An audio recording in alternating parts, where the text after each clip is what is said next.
I'm Liam Billingham. I'm Gerasimos Fragopoulos. God damn it. And this is... Oeuvre Busters. I I don't think that was the theme song. Actually, the theme song to this is that Sigrid song? Does it irritate you to no end when they drop in the Superman theme to this movie and the Batman theme occasionally? Because it irritates me to no end. It's like lobster stuffed with tacos. Ooh, that sounds actually enticing. No, actually, it kind of it's funny. Irritate? No, it made me nostalgic for better films, though. That's the problem. Like I'm stuck watching this movie. I don't want to be thinking about better movies. Speaking of movies, George, what movie are we talking about? Liam, today we're discussing the very controversial. This is actually probably the most controversial film we've ever done. And a great week to discuss it because of the recent news, which we'll talk about, I'm sure. Yeah. 2017's Justice League, directed by Zack Snyder / Joss Whedon, which I guess obviously we should talk about. Yeah, should we just talk about the news now and get it over with? I kind of want to save it and the reason that I want to save it, I guess that we can talk about the news and then we can talk about our feelings about the news. What's the news? So the news is obviously for everybody who's been under a rock, of course, or for people who thankfully don't have this kind of stuff on their cultural radar. Yeah, like people with real lives. Oh my God, yeah, exactly. If you're not an angry white man, you may not have heard. You may not have heard the greatest news since your Snyder Cut. Since your man won the 2016 election. Is that the Snyder cut confirmed. Snyder, not Schneider. Schneider makes him sound cooler, even though. Yeah. Yes, go ahead. Will be coming out in 2021 on HBO Max. What's it called? HBO Max. Yeah, yes. And apparently, obviously, his initial cut of this film was something like 4 hours long, and he cut it down to 2.5 hours. And I do have to say one thing when I first started watching this film yesterday, and I saw it about like 1.5 times actually. I watched it. I had it running in the background earlier today. Well, you have to have something to masturbate to. Yeah. While I was sweeping and masturbating and watching, is that I was shocked that this film is under 2 hours because I thought it was as bloated as Batman v Superman. So I think it's I think the interesting thing about the Zack Snyder cut is that I think this announcement confirms that it never actually existed, which I think is very interesting. Let's talk about the movie that we saw, and then I want to come back to it because I actually have a lot of mixed feelings about this whole thing. But yes, you're right. This film was directed by Zack Snyder and then edited.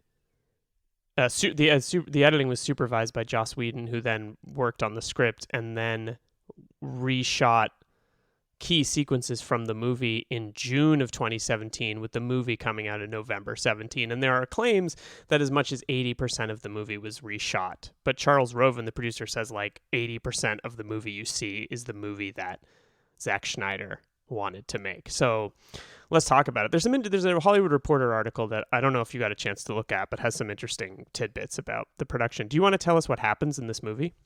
Sure, I'll try. So this film picks up from 2016's Batman v Superman, with obviously the death of Superman. Spoiler. So the film begins with Batman, as again played by Ben Affleck.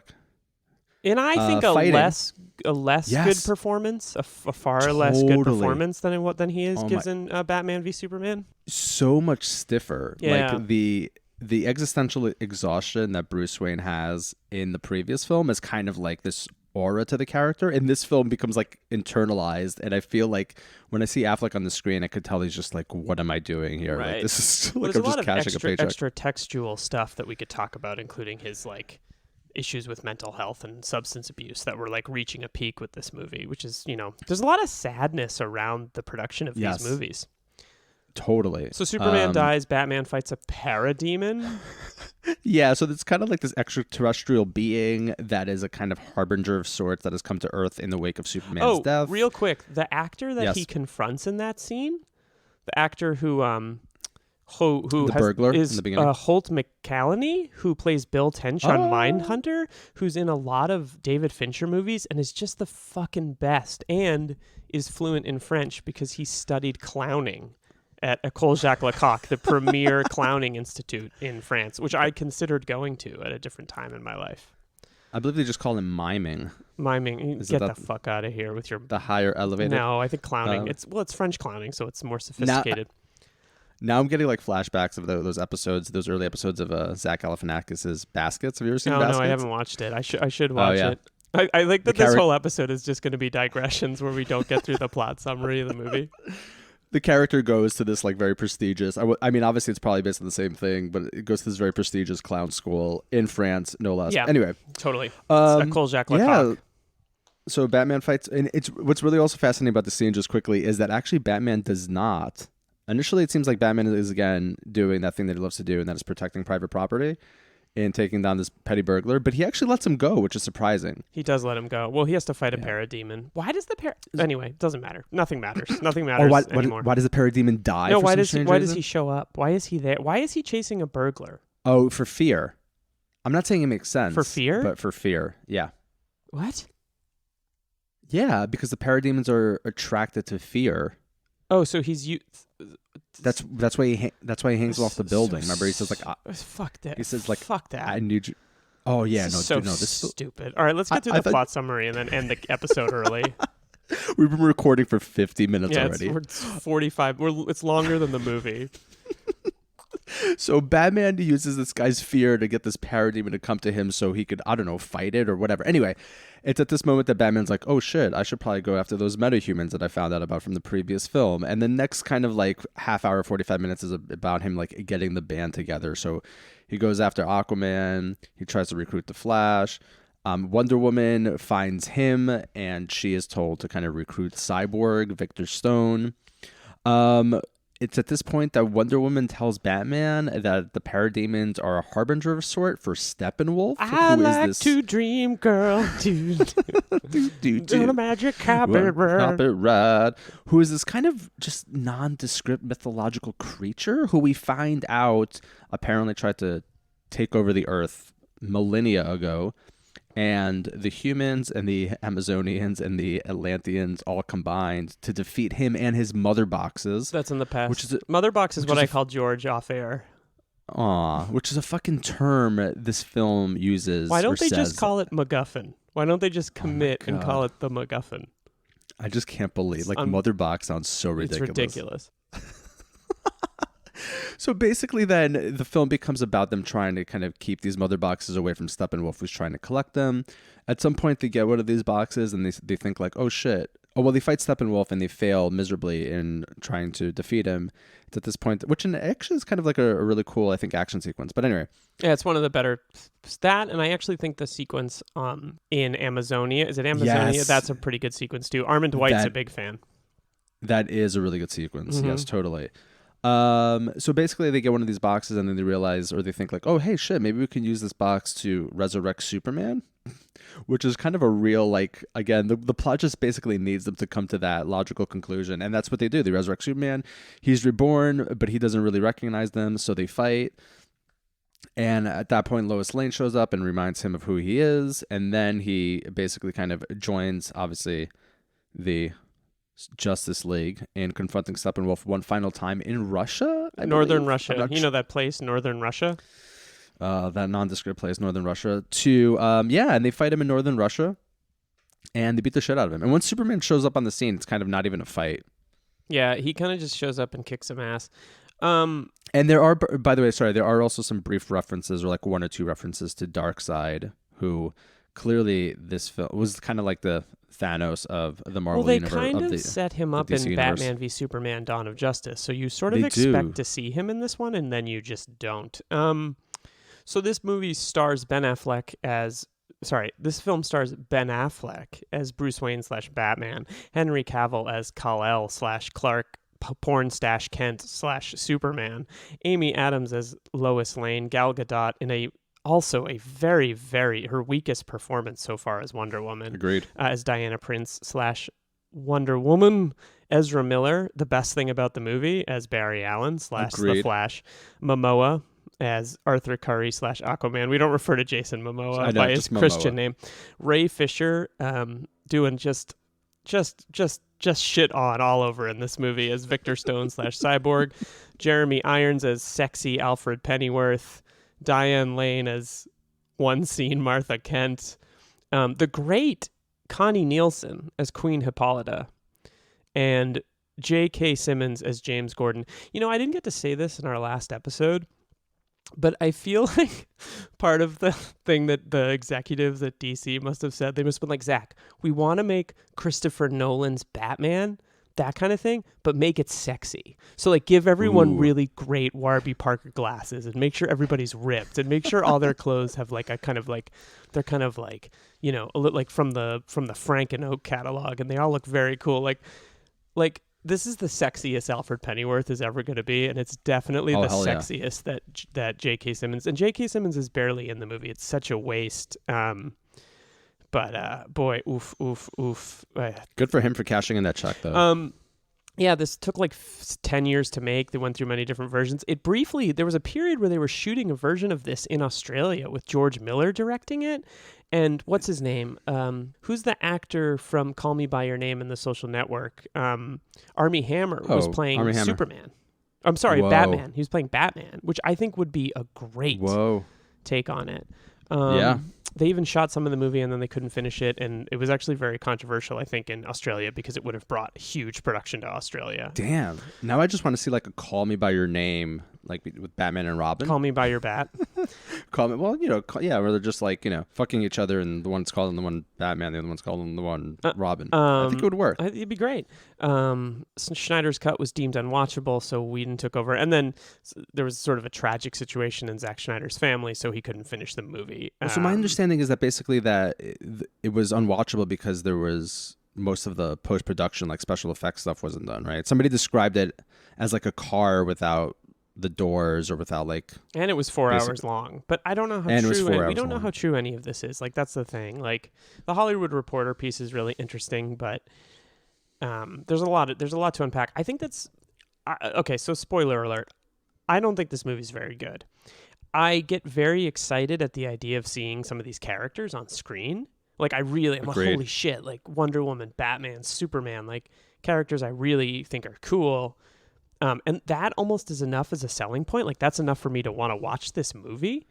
But you know, we're in this age of like IP exhaustion where we're just like, how do we get all these characters together? And my biggest complaint about this movie is that despite having like such great characters, because to me, like before like in 2007, 2008, before Iron Man came out, I didn't really give a fuck about Marvel outside of like, I kind of liked Captain America and I've always loved Spider-Man, but like I didn't care about the Avengers. But like I've always thought that DC was much, much, much, much, much, much cooler and more interesting than Marvel. Like I think that so to see them all on the big screen is really exciting to me, but this movie just doesn't.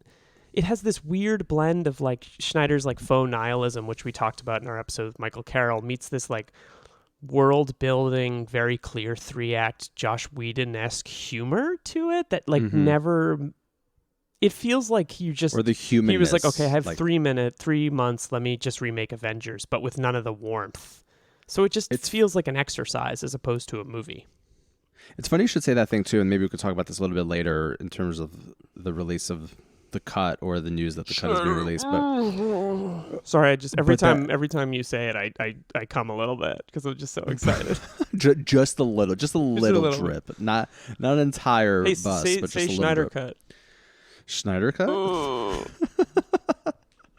What if if like we do like some sort of tantric thing and like Schneider. So good. But hang on, I just got to polish my machine guns. The idea of brand loyalty, which you kind of mentioned, is something that I was thinking a lot about when I was watching this and thinking about why is it that people were really kind of obsessed with these films and are like just willing to just like go to bat for them. Like it doesn't make any sort of fucking sense. And then I figured out, I was like, oh, it's all about like brand loyalty and the way in which Star Wars mug. I'm literally holding a Star Wars mug. As Americans don't really have community. I don't know. Yeah, we don't have any community, so we're just kind of like loyal to our brands. But yes, this film is exhausting. It also reminded me of something that we didn't talk about the last time. How hot everybody in Dawn of Justice is? How hot everybody in Dawn of Justice is? What was that? How hot everyone in Dawn of Justice is. Oh, everybody here is beautiful. Yeah. Oh my God. No. But also just thinking. So last time we didn't get, I think, because I was listening to the episode, we didn't really delve into it. But and hear me out, because I usually say this as a joke, but I mean it. But the ways in which also, I mean, not entirely, but the ways in which this film and the previous film are in some sort of way dealing with certain kind of like American traumas, and Yes. perhaps like the American trauma of like 9/11. And that there's this kind of sense of like this constant like replaying of that trauma and of like that Interesting. horrible event, but that there's no sense of like a resolution, or there's no sense of really confronting it, because there's no attempt to really confront the like historical political dynamics of that kind of event. Can I? So even like Yeah. so even just think about like this like another really terrible thing about this film is that the villain is so fucking bland And generic, yeah. so generic, and I'm like, that is like one of those instances where you're like, this is where you could point to this film and a lot of films like it and say like, there's no sense of any sort of kind of imaginative power or will here.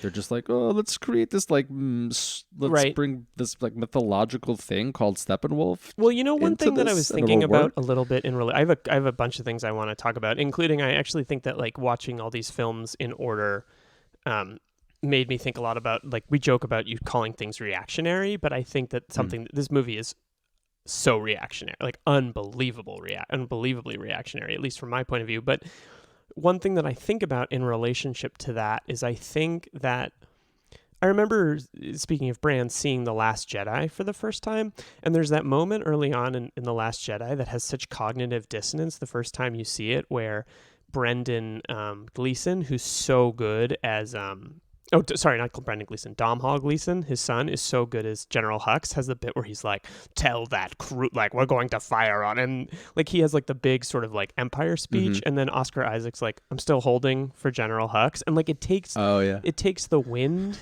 out of the sequence, because we so often need to buy into these villains as legitimate in order for them to be scary, and so the fact that Rian Johnson, like, you know, we're not here to talk about how amazing The Last Jedi is, but the fact that he's willing to play with it in that way, I think is probably so offensive to people that like need to take the legacy of these movies seriously, because he's like, it's just a white dude wearing black clothes who's like, and like, I wish that he did that a little bit with Loki. Like, I think he found a human characteristic in the Loki character in Avengers, and there's just no room for that in this movie. And it's so disappointing that like, we can't have a villain who's kind of a real person in these movies, because if we were, we would have to consider a little bit like what they might mean. And I think that speaks to the kind of,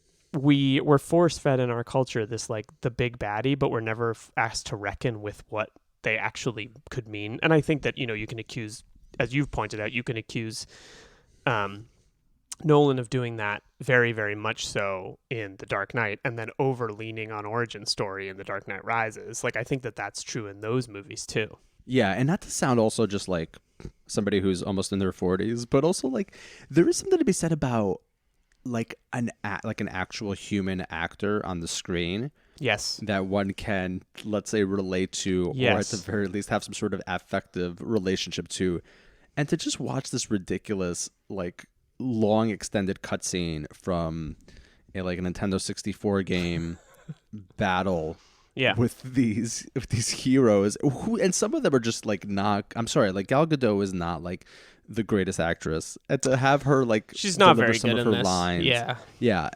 and like this, it's so fucking to push dry. back on that a little It's so bit. dry. I think that there's a weird line with Wonder Woman.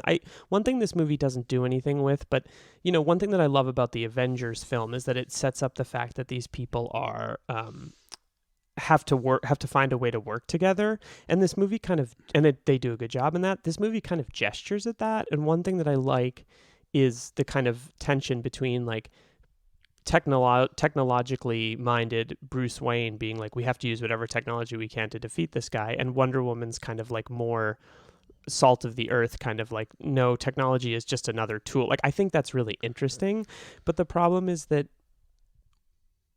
writing it that they don't kind of similarly to what's his face Steppenwolf. They don't really allow her any real humanity in this movie. She's like she's like an ideal. She's like the idea of a pure person. So, and Gal Gadot can personify that really well, but she has to give these longish 4 to 5 line speeches about this kind of stuff that no human would ever be able to say. So I don't know, like, I think that what's one of the good things about the Wonder Woman film is that it makes an attempt at least to humanize her, and like they're just not interested in that in this at all, and it's disappointing. It's funny you should say that though, because I also thought at some point it's like, oh, her character is one of the only characters that has a real motivation in this film, because this guy or this creature slaughtered a whole bunch of Amazonians, right, to get that mother box. So she's one of the only, and I'm not saying it works well, it doesn't, but she's one of the only ones that has some sort of kind of motivation to really kill this thing. Can I please? Can I just briefly ask why you thought? I'm just curious. I'm not saying you're wrong, but you're wrong. No, but why do you think this film might be more reactionary than the previous one? Because I'd never thought about it. Well, there's that line in the last one where Batman's like, "How many good people are left in this world?" And it's not in response to anything, but these movies create this monolithic idea of the world is always getting worse. And there's a line in the middle of this movie where Alfred, who works for a billionaire, who is not at all played as a servile character in this movie. He's played as like Batman's like main man. Mm-hmm. Bruce Wayne and Alfred are on his like private jet, like drinking in this like IKEA designed nightmare, or this like it looks like a cave, but it's a place.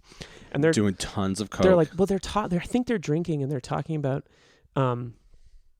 there's this line in it where Alfred says to Batman, "I don't recognize this world." I'm sorry, Alfred says to Bruce Wayne, "I don't recognize this world." And Bruce Wayne says, "Me neither, but we have to save it."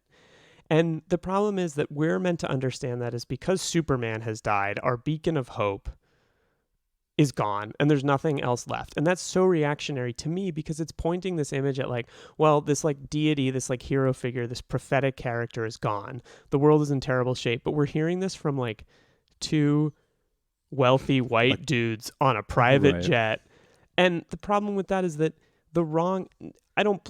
it's fine that exists in the world. The problem is that that's going to be read by like people that love this movie. Not all of them. There are plenty of people that just love superhero movies, but it's so reactionary because it speaks to a mindset that's like not interested in cause and effect, but wants their feelings about the world validated. And I think that at the very least, the reason the Dark Knight movies feel less reactionary to me is that those kind of statements are rooted in a concrete thing that happens in the movie. In other words, like at the beginning of the third film, we have this really interesting, at least I think it's interesting idea of like, they've created this Dent Act, and the Dent Act is, has put a lot more people in jail, and we're supposed to believe that things are better, but it's based entirely on a lie, as all of these things are. So there's actual tension in the things that people say in that movie, which I think gives it there's still definitely like, we're still listening to law enforcement talk about how the world is quote unquote better because more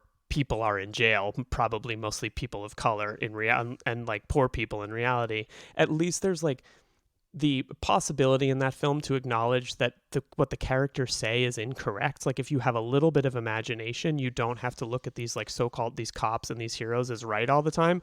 This movie's entire preface is like the millionaire's right. He sees the world as always getting worse, and we're all supposed to kind of accept that because he's our quote unquote hero. There's no attempt in this movie at all to get a reaction to get an opinion or an idea of the world from anybody that isn't like a beautiful white person. Yeah, it's funny you should say that too, because there's that one scene where the Flash and Cyborg have that moment where he tries to give him a fist bump. Yeah, and he says oh wait, like too racially charged. Yeah. And it's like one of the only moments in which there's a real kind of acknowledgement, not only obviously that that Cyborg isn't white, but that there's like a kind of society out there in which things like racism exist. Although I do have to say, though, there is also that earlier moment during that montage at the very beginning. Montage. Ooh, fancy film word. Whereby you see that white kind of neo-Nazi looking dude attacking the Muslim grocer. Yes, that's a good point.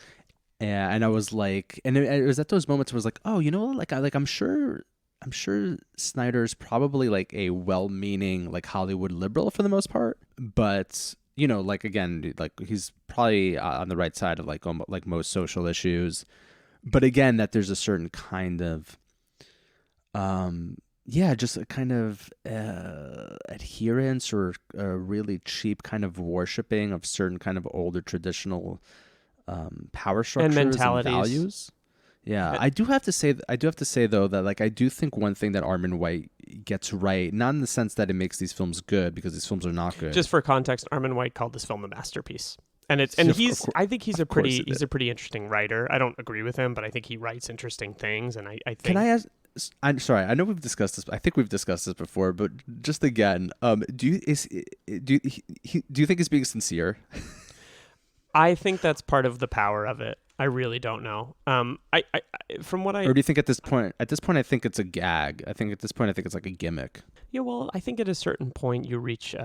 He's not a dumb guy. He's smart and he knows how to, get attention and stay sort of a voice in the culture. It might be trolling, but I also think he is a writer that really confronts the politics of what he perceives to be the politics of things, and I think that's interesting. Totally. And there's not a lot of film critics that do that in a direct way. Another example is someone like A.S. Hamra, who writes really great.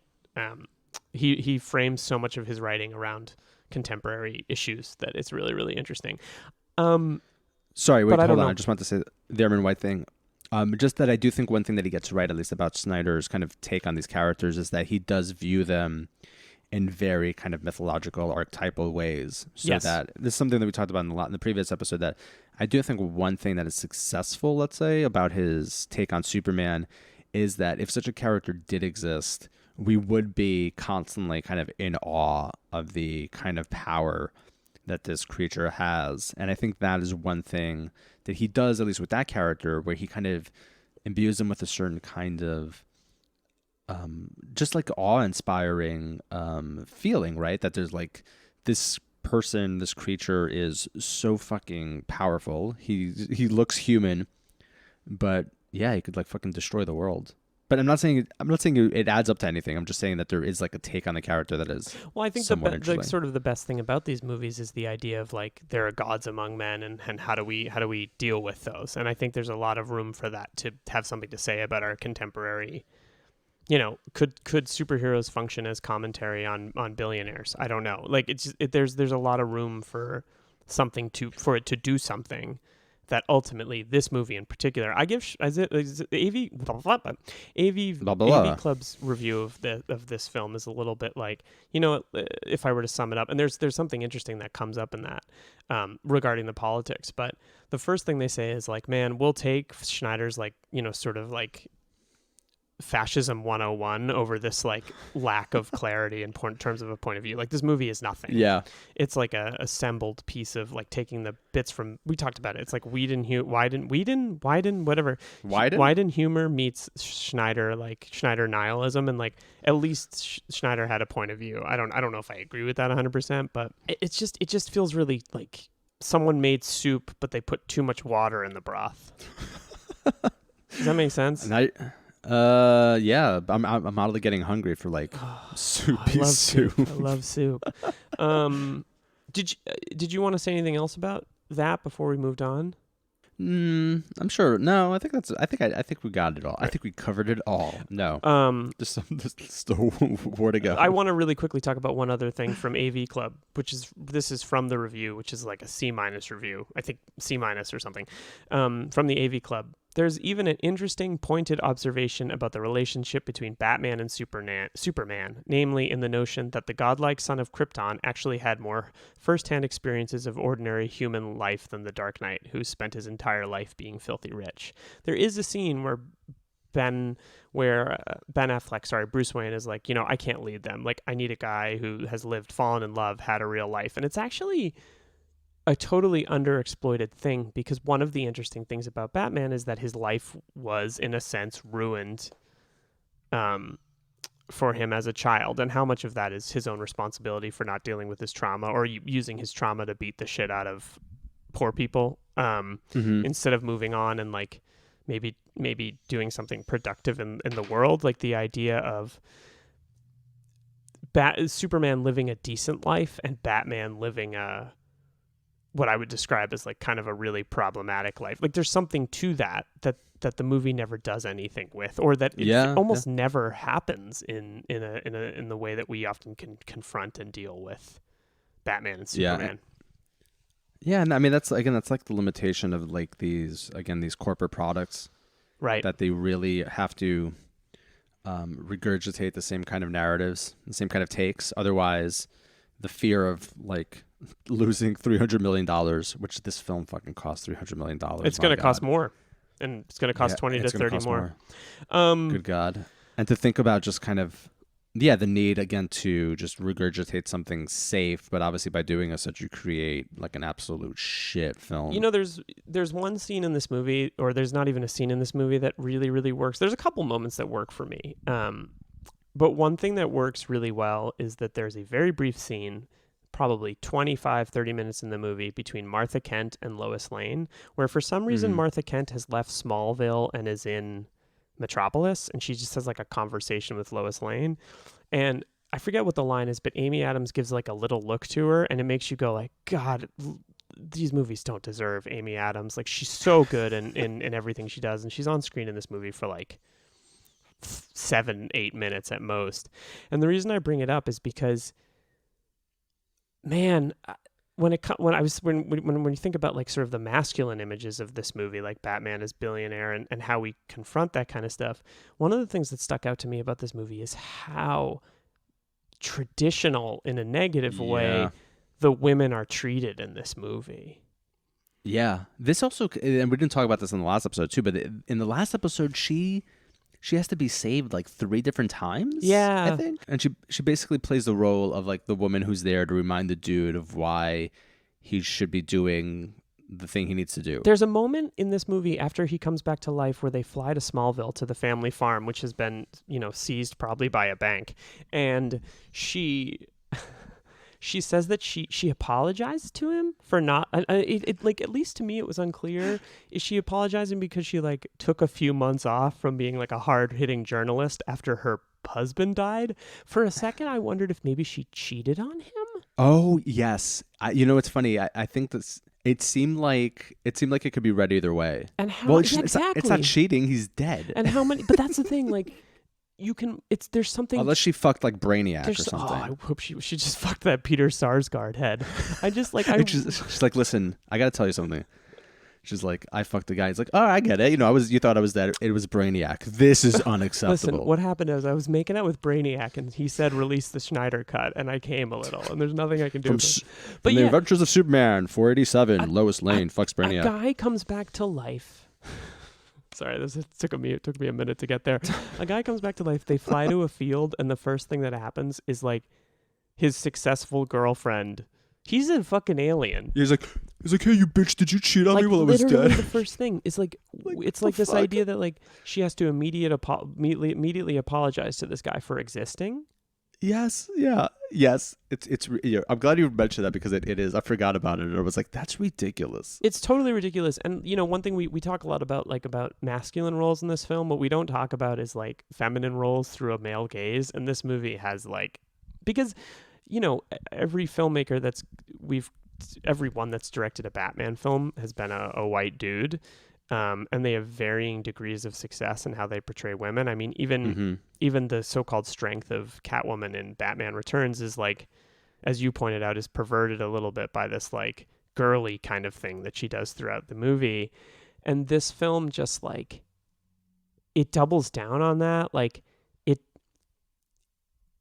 the idea that the female character spends most of the film feeling guilty that for nothing is just so like, really, really retrograde to me. Yeah, no, it's ridiculous. Yeah. And I don't really understand what if anything they're doing with Wonder Woman beyond.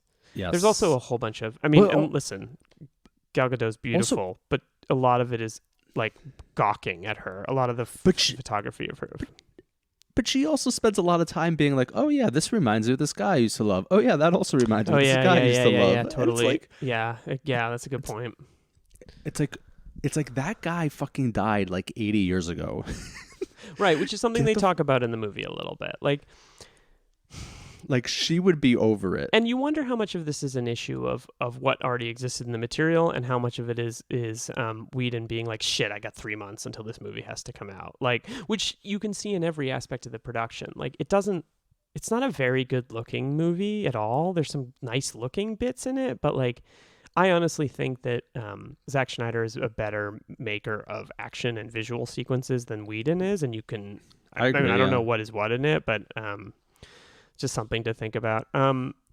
Although also the way in which God damn it, like George. That's right. Apologize. I've been dead for a year. people shared some screenshots of like Batman v Superman. I think when the news was revealed that the new cut was dropping in a year, and there were like literally screenshots from that film that some of them looked cool, but there were also certain screenshots it just looked like brown sludge Yep. like smeared across the screen, and I'm like, what the fuck are we looking at? And how do people think that this shot, let's say, that is composed in such a way where it just looks like 7 or 8 different kinds of browns layered Right. on top of one another? Like, it's not a fucking Rothko. It No. is not supposed to be an impressionist painting. It just looks like shit. It looks And people are really like, bad. that shot is beautiful. I'm like, you are out of your fucking mind.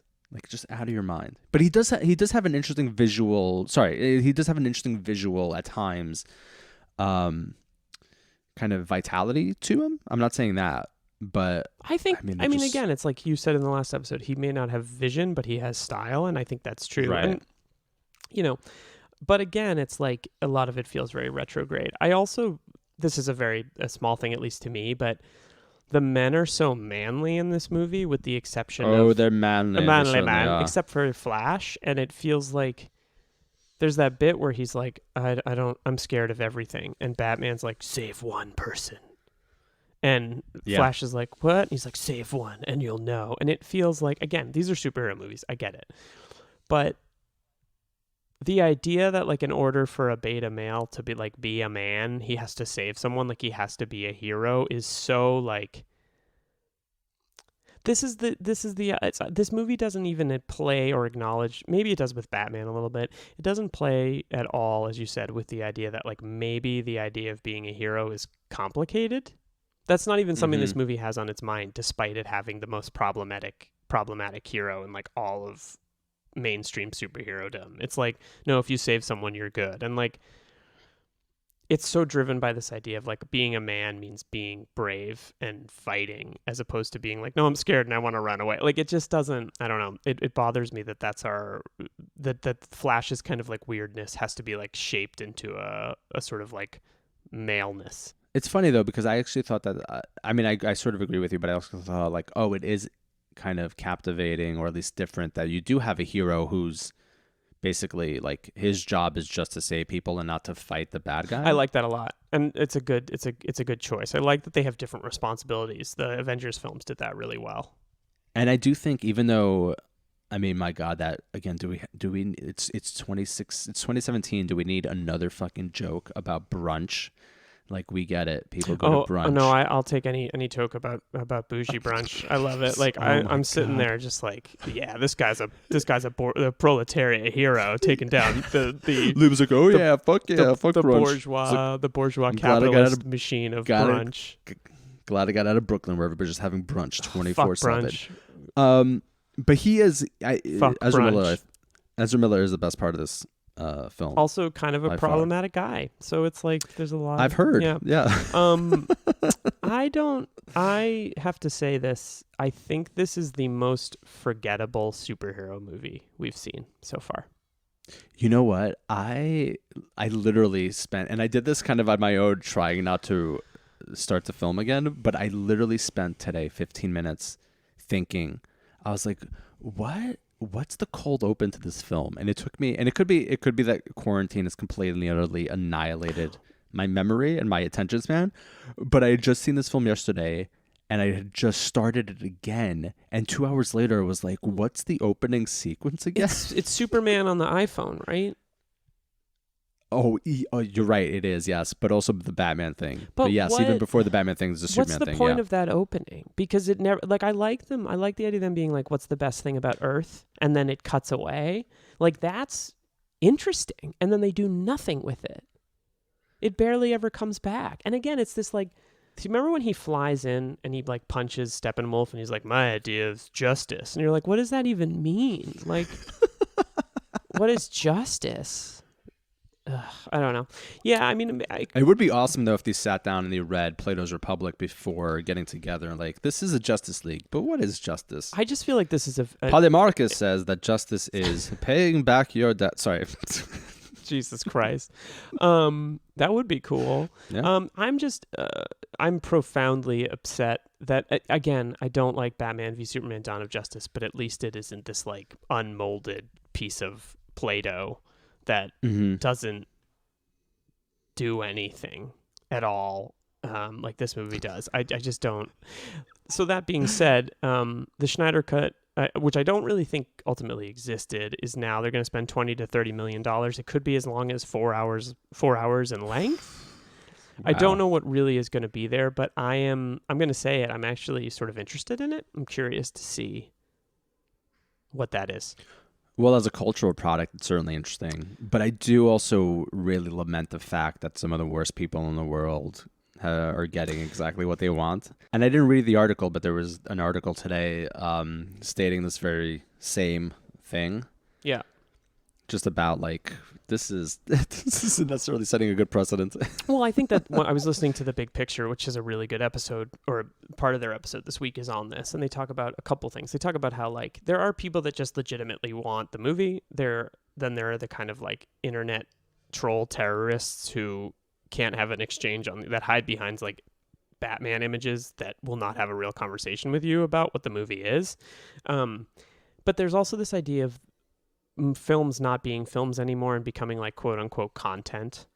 Yes. Like yeah. in the example they give, and they don't say this negatively because this is not a negative example, but a year ago when Quentin Tarantino re-edited The Hateful Eight and it became like a 4-episode series on, like, at least that was like a real recontextualization of what that is. But the precedent that's being set of being like, that's not the right version of the movie, here's the right version of the movie, when really on some level this is just another way to get people to sign up for a content stream. Yeah.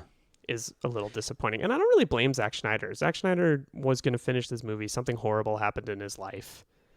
And he wants to complete the movie. Like, that's totally fine. It's what it, as you said, might mean for the culture. Well, also, I mean, it's crazy to think now we've reached the point where it's not just even enough about, let's say, rebooting or making different films with the same characters, but now we're just kind of like rebooting the same films. Right. And there's room to talk about the idea that maybe the constant feeling of victimization that people have created for themselves around a superhero movie is sort of astonishing. So yeah, I don't see myself revisiting this version of the movie, but I will watch the Snyder version, and I'm gonna push that we talk about it when it comes out at some point, if you will indulge me. Well, if we're still around as a civilization. Oh, that's true. Yeah, shit. 2021. It'll be more like the dream sequence from Batman v Superman: Dawn of Justice. Yeah. We're okay. like we're in a bunker. So now I'm actually hoping for civilizational collapse because we won't have to get that 4-hour film. What a rave review. I feel like that's it. That's all I have to say about Justice League. You? Yeah, I think that's about it. There was something else that I wanted to say though, in relationship to the re-release of the cut, but now I'm just kind of blanking. The re-release of what? Of the film. Sorry, of the new cut what that's coming film? out. What cut? This film, Justice League. But what? There was something else. What's the name of the cut? The Schneider cut. No. Damn it. Well, we can maybe we can get Foiled. there later on. Perhaps. Next up. In a couple weeks. Yeah. You know what I'm excited about, George? I feel as though our emotional... I mean, we were in the middle of a weird time in human existence, but I feel like our energy and enthusiasm for the films has reflected the cultural experience of these movies, where in 1989 everyone was like, a Batman movie, this kicks ass. And that lasted maybe through the Dark Knight, and then we started to get a little bit of fatigue around the Dark Knight Rises, and then we've just spent the past 6 weeks being like, I don't want to. So I'm excited because I feel like the next 2 things we're going to talk about are movies, actual movies. Yes. Yeah. One is Lego Batman, and we're going to have Matthew Kroll from the only podcast about movies come talk to us about that. And then what are we closing the season with? Oh, we're going to talk about lightning rods, the Joker film from just last year. Right. With our friend from the Other Men Need Help podcast, Mark Pagan. Who texted me the day the film came out and said, "Did you see Joker?" And I said, "No, it came out today." And he was like, "Oh, we got to talk about it." So I'm excited to talk to him about that. Excited to hear what Mark has to say. And then, also, if you haven't gotten enough of us, this week we were, or a couple weeks ago now when this gets released, we were on All the President's Minutes, the podcast hosted by the hardest working man in movie podcasting, Blake Howard, who released 45 episodes of his podcast while we were recording. All the President's Minutes is a 1 minute by minute dissection of the film The President's Men by Alan J. Pakula. George, that was fun, right? It was, yeah, it was a lot of fun. I think I listened to a little bit of it yesterday. I felt like the whole time I was like, you were like saying really interesting things about like political history and propaganda and recent history and how films talk about that in the background. I was like, did you guys see Zodiac? Zodiac's good. Zodiac is good, and it's definitely the best Fincher film so far, bar none. Did you watch your Blu-ray yet? I did, yeah. I watched it like a week and a half ago. So good, right? 2 weeks ago. Oh yeah, it still fucking holds up. It's so good. The other night, Emily, my wife, and I were I forget where we were. We were in our house. Where else would we fucking be right now? And she was like, "There's not a lot of basements." Weren't you at Spago? I think we were at Spago. She actually said out loud, not related at all to the film, like, "I feel like there's not a lot of basements in Southern California." And I stared at her with like with goosebumps for like 10 minutes until finally she was like, "Are you okay?" And I was like, "Zodiac." And on All the President's Men, we announced the next season of the show, which we have not announced on the podcast yet. Whoa! What is season 4 of Oeuvre Busters going to talk about? We are going to look at, I'm really fucking excited because we're back into the realm of art house cinema with the films of Kurosawa and Mifune. Akira Kurosawa and Toshiro Mifune. We're going to look at their 16 films, their collaborative work. Yeah, and we're going to have some really great guests for that. I think we'll do a mix of, of course, we're going to do a mix of some solo episodes, meaning George and I guess some dual episodes, and then we're gonna have some great guests. And it's interesting, we'll do probably an intro episode on this, but it's interesting to think of those as art house films because they certainly have that label, but I also feel like in some ways Kurosawa and Mifune invented like every contemporary genre of filmmaking that's genre specific, and I think that'll be interesting to talk about. I'm so excited. I love those two guys, and there's a few films I haven't seen that I'm excited about. I have to say there's a lot of films I haven't seen, so I'm excited to fucking dive into those. Yeah, totally. It's going to be great. And then we'll have some more announcements in the future. And links to everything we talked about will be in the show notes. Please rate, review, and subscribe to the show. We have to... Oh, should I read our new reviews? Are there new reviews? Are there new reviews? There are 2 new reviews on... Do it. Yes. What do you call it? On iTunes. These must be about my sultry, velvety voice. I cannot wait to George's voice. This review says, George, can you say Schneider Cut? I will not do it because... Say Schneider Cut. Say it. Schneider Cut. All right. This first one is from May 7th from Claude Fergus, who gave us 5 stars and said, "For film podcasts, look no further. Oeuvre Busters is one of my favorite film podcasts because it's a perfect balance of thoughtful discussion without devolving into unbearable self-importance." Well, agree to disagree. Both boasts are intelligent while maintaining a healthy dose of humor and self-deprecation. They pack... I don't know if both of us but both seems like a stretch. Unhealthy. He also says healthy. I don't know how healthy we are. They pack more into an episode that's under an hour than most of the bloated 1 to 3 hour film podcasts out there. Yeah, that's right. We're looking at you, podcast I'm not going to name. Let's hurry up, by the way, because we're at 52 minutes right now, so we gotta get under the hour. What do you? Okay, we have 9 minutes. Although, otherwise Claude's review will be in vain. I subscribe to a lot of film podcasts. Overbusters is one of the only ones that I listen to in full every week. That's very, very thank you, Claude Fergus. Yeah, that's really nice, actually. And then the other review is from May 14th, 2020. It's from Lawrence Dial, who I happen to know is a New York City playwright, and I've directed one of his plays. So that's how I know him. But we haven't talked in a long time, so I really appreciate him giving us 5 stars and saying, really thought out commentary, very entertaining. And he Awesome. has Thank a you, Lauren. podcast. Mark? Lauren? Oh, I heard Lawrence. Lauren. I heard Mark. I don't know. He has a podcast called You're still thinking about our friend Mark Pagan. Mark Pagan. I don't blame you. He's a great guy. He's the best. He has a podcast called What We're Into, which is available online. And they talk a lot about superhero Marvel stuff, so that's cool. All right, well, I don't want to, I'm worried we're going to go another 8 minutes, so I guess we better wrap up the episode. Gotta hurry up. Anything else? No.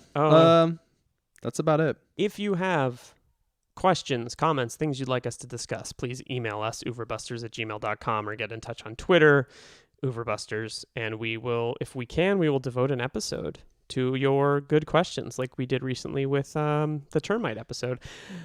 The termite episode. Termite episode. I'm Liam Billingham. I was Yerasimos Fragopoulos. And Jerry, we miss you. This was Oeuvre. Busters. Wait, say Snyder Cut. Snyder Cut. Snyder Cut. Snyder Cut. Snyder Cut. Snyder Cut. I love you so much. Oh God, I'm gonna fuck the Snyder Cut.